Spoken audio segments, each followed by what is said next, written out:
अब एक important point आ जाता है कि जैव निम्नीकरण और जैव अनिम्नीकरण। देखिए आप कोई भी पदार्थ देखते होंगे या कूड़ों का ढेर देखते होंगे या आप अपने घर का ही कूड़ा देखते होंगे, तो उसमें से कई कूड़े ऐसे होते हैं जो अपने आप नष्ट हो जाते हैं। जैसे आप एक गमला लीजिए, उसमें कागज़ डालते जाइए मिट्टी के साथ, देखेंगे कुछ दिन बाद वो कागज़ गायब हो जाते हैं। एक्चुअली वो गायब नहीं होते हैं, वो अपघटित हो जाते हैं। तो ऐसे पदार्थ जो प्रकृति द्वारा आसानी से अपघटित हो जाते हैं उन्हें जैव निम्नीकरणीय कहते हैं। जैसे उदाहरण, सब्जी फलों के छिलके, इन्हें आप मिट्टी में यदि गाड़ दोगे या गाड़ोगे भी नहीं, ऐसे खुला भी डाल दोगे मिट्टी में, तो आप देखोगे कि इन्हें जीवाणु वगैरह कुछ दिन में नष्ट करके मिट्टी में मिला देते हैं।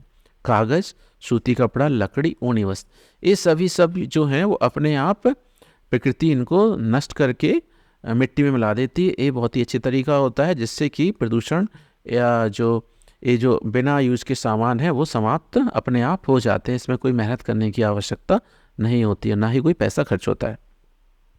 वहीं जो जैव अनिम्नीकरणीय पदार्थ होते हैं ये प्रकृति द्वारा आसानी से अपघटित नहीं होते हैं, इन्हें अपघटित नहीं किया जा सकता आसानी से। अच्छा इधर देखिए, सब्जी के छिलकों को अपघटित होने में 1 से 2 सप्ताह लगते हैं, कागज़ को 10 से 30 दिन। वहीं आप जैव अनिम्नीकरणीय के उदाहरण देखोगे तो टिन है, एल्यूमिनियम है, जी 100 से 500 साल यदि ज़मीन में डले रहेंगे तब जाके ये मिट्टी बनेंगे।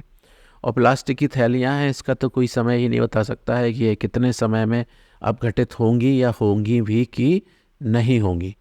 ठीक है, तो याद रखना है आपको, ऐसे पदार्थ जो प्रकृति द्वारा आसानी से अपघटित कर दिए जाते हैं वो जैव निम्नीकरणीय कहलाते हैं।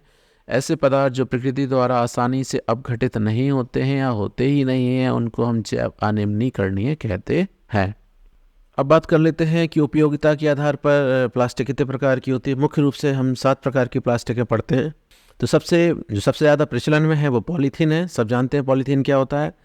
पॉलीथीन से क्या क्या बनाया जाता है। पॉलीथीन से देखिए केवल थैली नहीं बनाई जाती है, इसके अलावा सस्ती वाली बोतल, पाइप, बाल्टी, ये सब पॉलीथीन से ही बनाए जाते हैं। और पॉलीथीन का मतलब ही होता है पॉलीएथीन। ये जो पॉलीएथीन इसका मतलब होता है, और इससे बनता क्या है, थैली, बोतल, पाइप, बाल्टी। दूसरा है एक्रिलिक, ये भी एक प्रकार की प्लास्टिक है। इससे कार और ट्रक की खिड़कियाँ बनाई जाती हैं। आप पुराने ज़माने में देखते होंगे कि जो कार और जो बस वगैरह की खिड़कियाँ होती थी वो आगे की जो फ्रंट की वो कांच की बनी होती थी, तो उसमें कोई पत्थर वगैरह लग जाता था तो वो छोटे छोटे टुकड़ों में टूट के बिल्कुल बर्बाद हो जाती थी। पत्थर कांच यूज होता था, लेकिन आजकल हम देखते हैं वो कांच नहीं होता है, वो एक्रिलिक प्लास्टिक होती है। तो उसमें चटक भी जाता है तो आसानी से टूटती नहीं है।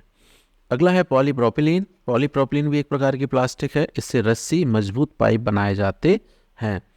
एक क्वेश्चन बहुत इंपॉर्टेंट है, कई बार आता है कि थर्माकोल का दूसरा नाम क्या है। तो थर्माकोल का दूसरा नाम स्टायरॉन होता है।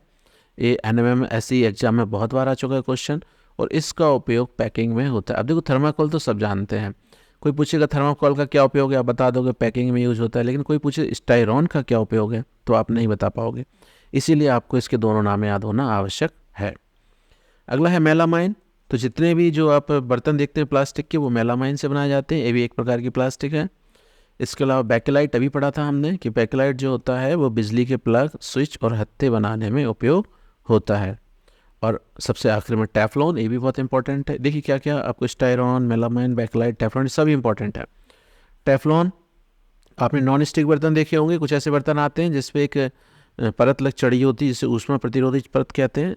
आपने सुना होगा कि कुछ बर्तन ऐसे आते हैं जिसमें खाना बनाने से क्या होता है, उसमें जो खाना है वो नीचे तली पे चिपकता नहीं है, उसी को हम कहते हैं नॉन स्टिक बर्तन, ना चिपकने वाले बर्तन। तो उस पर जो परत चढ़ी होती है वो टेफ्लॉन की होती है। इसीलिए आजकल कई लोग इस प्रकार के बर्तनों का उपयोग कम करते हैं, क्योंकि उस पर एक प्लास्टिक की टेफ्लॉन की परत चढ़ी होती है।